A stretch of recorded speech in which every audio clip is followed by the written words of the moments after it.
Assalamualaikum warahmatullahi wabarakatuh. Teman-teman, pada kesempatan pagi hari ini di tanggal 1 April tahun 2021, saya ada tugas nih ya dari eksplorasi konsep modul 3.1 untuk menanyakan pendapat terkait kasusnya buta. Baik, saya sampaikan dulu pertanyaannya pada teman-teman ya. Begini Bu, ini ada studi kasus mengenai Bu Guru Tati ya. Bu Tati itu adalah guru kelas 5 yang merupakan rekan kerja Ibu nih ya. Kemudian yang mana sama-sama mengajar di kelas 5 dan yang kelasnya paralel. Kemudian ruangan kelas Ibu Tati pun persis di sebelah ruangan kelas Ibu. Bu Tati terkenal sangat disiplin dan cenderung galak Bu. Pada sisi lain juga pekerja keras dan murid-muridnya pun selalu mendapatkan nilai yang sangat baik. Sebagian murid-murid juga sangat takut kepada Bu Tati, namun sebagian lagi bisa mengkondisikan. Nah, kepala sekolah dan orang tua itu sangat menghargai Bu Tati. Suatu hari, Ibu mendengar tangisan seorang murid dan pergi keluar untuk melihat asal suara tangisan tersebut. Nah, Ibu melihat seorang murid perempuan kelas 5 yang sedang berlutut di atas bebatuan sekolah yang sangat panas pada hari itu, menghadap di depan pintu kelasnya Ibu Tati. Nah, Ibu melihat bahwa Bu Tati itu tampak tidak menghiraukan suara tangisan muridnya dan tetap mengajar seperti biasa. Namun, Ibu melihat bahwa beberapa murid di kelas Ibu Tati itu mencoba untuk mencuri pandangan keluar dan melihat temannya yang sedang menangis dan berlutut di terik matahari. Nah, dari kasus ini ada yang ingin saya tanyakan dan Bu Sri terkait dengan kasus ini. Apa yang harus Ibu lakukan dengan kondisi seperti ini? Pertama-tama yang saya lakukan menyamperin anaknya ya, karena tadi ada suara tangis, jadi saya melihat keluar, ternyata benar ada anak yang sedang menangis ya. Saya langsung tanya anaknya, kira-kira kenapa bisa anak sampai dihukum sama gurunya.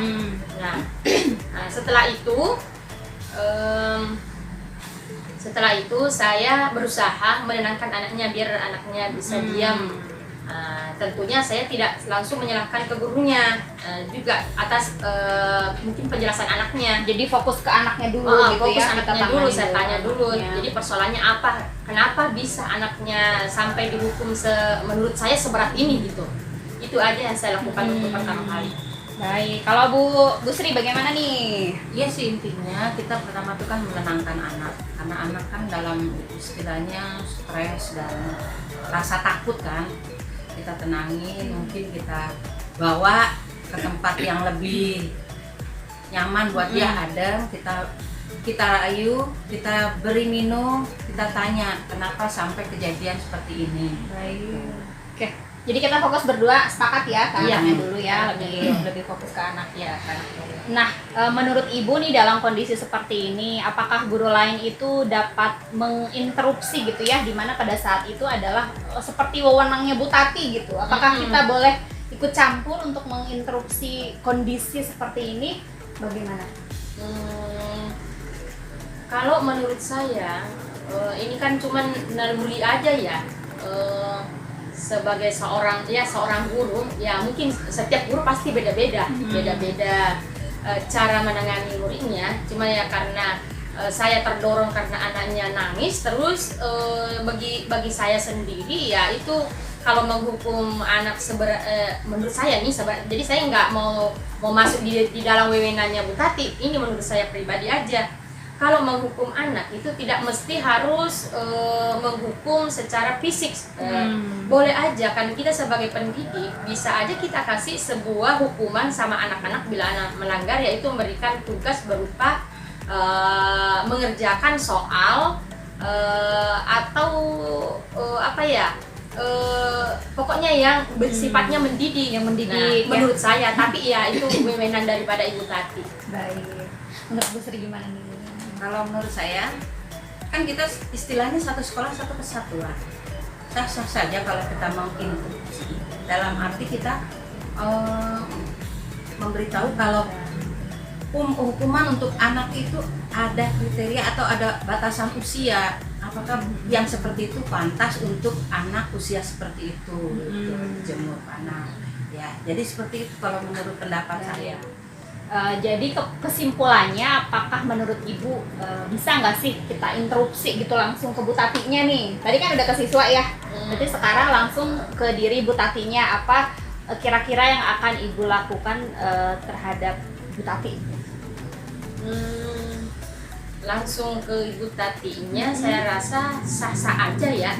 Kenapa ya? Karena kita sebagai ya rekan kerja wajib mengingatkan bila mana seumpama menurut pendapat kita ada sesuatu yang bisa kita sharing lah ke teman, bahwa itu menurut saya sendiri itu ya istilahnya kalau boleh menghukum anak, tetapi tidak sebegitu berat. Kalau menurut saya boleh sah-sah aja. Mungkin penyampaiannya yang di sini penyampaiannya tidak terlalu istilahnya kita menyampaikannya juga harus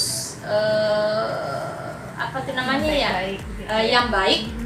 Jadi tidak menjas banget sama Ibu Tati gitu ya. Itu aja kalau saya mah. Mungkin ada tambahan, Bu Sri? Kalau menurut saya kita mencoba menjelaskan ke gurunya, mungkin kita berbicara face to face ya, bahwa ibu tuh sudah terkenal dengan semua apa sih kebaikannya, wibawanya dan sebagainya. Jangan sampai karena kasus seperti ini orang tua menjadi Berubah penilaiannya. Penilaian karena menganggap anak itu bisa itu karena takut, bukan karena merasa nyaman dan mau belajar bersama itu, tapi cenderung dia lebih dengan kategori takut dengan guru ya, gitu, bukan karena motivasi dari betul, dalam dirinya. iya, hanya karena takut dengan kata ibu gurunya itu luar biasa galaknya ya. Nah, ini pertanyaan dari Bu Haji Husna dan Bu Sri, mungkin kira-kira keputusan apa nih yang akan diambil kalau melihat kasus seperti ini? Keputusannya kalau saya sih keputusannya tentunya pertama-tama kalau ini tidak bisa ditangani oleh rekan-rekan guru ya tentu kita ke pimpinan ya, karena kita juga kan sama-sama setara istilahnya ya, meskipun sebenarnya tidak mesti harus begitu. Nah, tapi karena kita adalah bawahan, jadi kita mencoba bukan melapor sih, maksudnya kita mencoba ke diskusi ke kepala sekolah tentunya. Atau kalau tidak, kalau kita seumpama ada guru BT, SD belum ada ya? SD belum ada, iya. Berarti kepala sekolah ya, Kepala sekolah ya. Iya. Bu Sri gimana? Menurut saya ini jadi pembelajaran untuk guru-guru yang lain. Jadi perlu untuk turun tangan seorang pemimpin. Jadi nanti ke depannya guru yang lain juga tahu bagaimana batasan menghukum anak yang baik di usia seperti kelas 5 itu. Baik. Itu ya keputusan dari ibu-ibu sekalian. Terima kasih, sangat luar biasa. Teman-teman, Bapak Ibu hebat. Demikian diskusi saya dengan rekan kasusnya Bu Tati. Kasus Bu Tati ini bukan kasus di sekolah kami ya, karena memang kebetulan Bu Tati juga ada di sekolah kami ya Bu ya. Iya. Ini adalah kasus Bu Tati yang ada di modul PGP 3.1. Baik, demikian ulasan dari kami. Saya Bu Haji Husna dan Bu Sri mengucapkan terima kasih. Wassalamualaikum warahmatullahi wabarakatuh. Waalaikumsalam warahmatullahi wabarakatuh. Dadah.